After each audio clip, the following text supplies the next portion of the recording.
बिस्मिल्लाहिर्रहमानिर्रहीम। अस्सलाम वालेकुम नाज़रीन, खबर शामिल करते हैं जान से।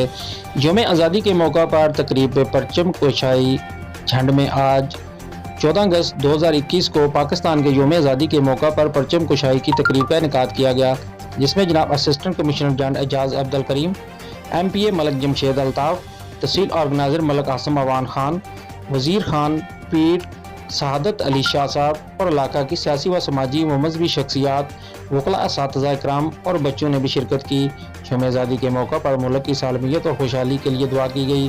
शुरका ने तकरीब से खिताब करते हुए कहा कि हमारा मुल्क एक नेमत खुदाबंदी है, हमें अपने मुल्क की तरक्की के लिए हर तरह का किरदार अदा करना होगा।